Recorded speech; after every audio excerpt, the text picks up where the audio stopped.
The following program is a collaboration between Whatcom Community College and KMRE News. Today's KMRE conversation is with the primary candidates for the Whatcom County executive race.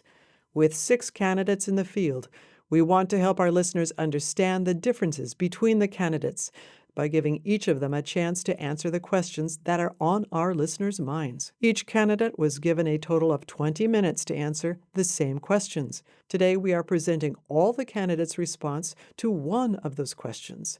You can hear each candidate's complete interview by going to kmre.org. There are a lot of different tools to tackle homelessness, but we don't have endless funding. What do you think is the most effective tool deserving county support? What is your top priority for tackling homelessness? My name is Barry Buchanan. I'm currently the chair of the Whatcom County Council, and I am running for Whatcom County Executive. Homelessness is a huge, complicated issue. In 2017, I formed a group called the Homeless Strategies Work Group that worked for a few years to come up with some recommendations for the county, and they reside now with the Housing Advisory Committee. But I think, the key is it's not a one size fits all. There's a continuum of needs, and so we need a continuum of projects that go from, like I mentioned before, the supporting housing all the way down to sheltering. We need sheltering badly. I think, also looking at workforce housing is important, that we could let people graduate through that continuum of housing and go from entry level, whether it be sheltering or just entry level renting, all the way to home ownership should be our goal. We should really be trying to facilitate that in our county. Well, my name is Satpal Singh Sidhu, and I've been on the council for 5 years, and then I became county executive starting 2020. I think tackling homelessness is that there should be a continuum of that. If we just provide a temporary housing or provide tiny homes, and that becomes the permanent residence, is not a good long-term proposition. I'm in favor of tiny homes because county did buy 50 tiny homes at that crisis time and during pandemic, and we supported the Garden View Tiny Home Village and the Homes Now new Tiny Home Village, and we continue to support that, and we continue to support the shelter. We have continued to support the home base through the mission, which is having 250 people. But having those people at base camp saying, oh, this is your permanent home, is not the right solution long term. It's unsustainable. And same thing is tiny homes.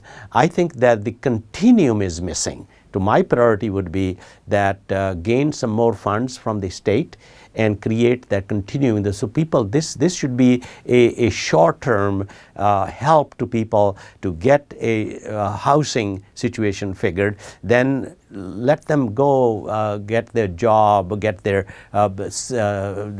properly prepared for that environment and become productive and step up to get a permanent housing. And so creating that permanent housing is my priority. And we have actually spent over $15 million with ARPA and Housing Fund, 1590, 1406, all these things. 1590 was also passed during pandemic on my recommendations to the council. So we will get those things and make it more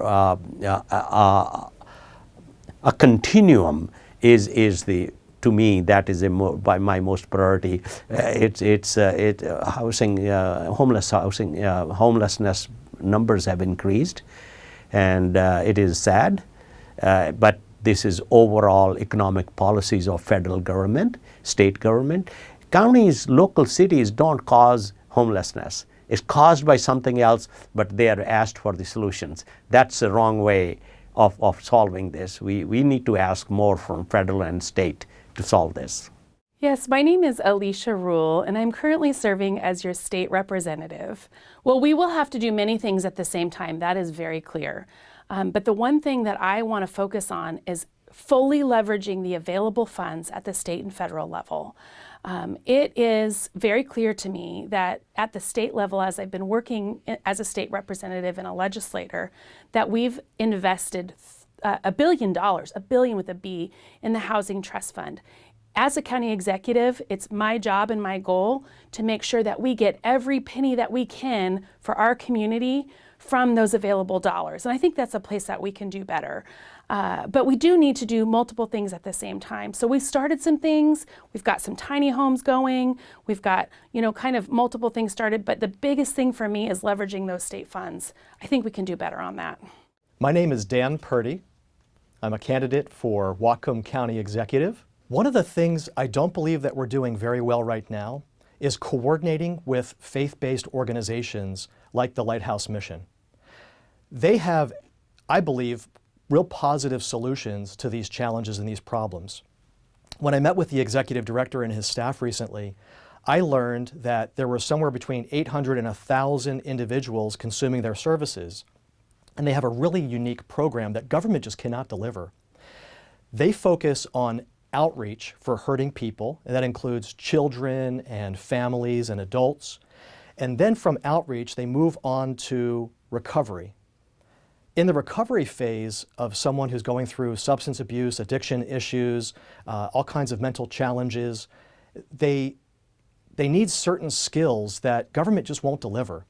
And once they get through that, then they can move into what's called the restoration phase.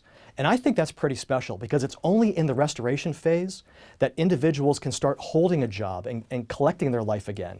Even though they might physically not be dependent any longer, or they're moving forward and they're doing all kinds of activities with the organization, it's really important that they move through that restoration phase to ensure that they either don't relapse or they can get through that with a support network, which includes all of the services that we talked about earlier: mental health, trauma. There's a special area of trauma that needs to be addressed with homelessness. And then helping those people get back on their feet through other programs that the community and government can then offer. But I don't think government has a solution. I do believe it's within the faith-based organizations. My name is Misty Flowers, and I'm running for Whatcom County Executive. Well, again, I think homelessness does snowball from people not being able to afford to live in housing in our community. But I have also been looking at some of the programs that we offer in our community through Opportunity Council and other programs of wraparound services. And having had more experience with some of these programs, I don't think that they're effective when there is no accountability of funding and there's not good management in the program. One of the things with wraparound services that I think is really important, if you're going to be giving people wraparound services, you also need to help them engage in the community where they feel like they have purpose and accountability. When somebody feels like they have purpose in their life and they're accountable to the decisions that they're making or the agreements they're making with an organization, it can create a community setting that really thrives. But when you don't have the accountability part intact, what we see is people becoming more and more depressed. They are more inclined to become addicted to substances, and having people in my life that are in a particular program that's a wraparound services, the people in there, they're not thriving and they're not contributing to our community because they are hopeless and lost, and they're still stuck in poverty. It's not helping them out of that. So I think that we all need to work together and show people that we can bring purpose and accountability, and that does improve people's lives.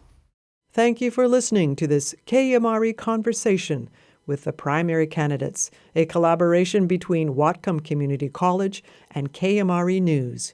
You can hear more from each of the candidates by listening every day after the 5 p.m. news or by going to kmre.org.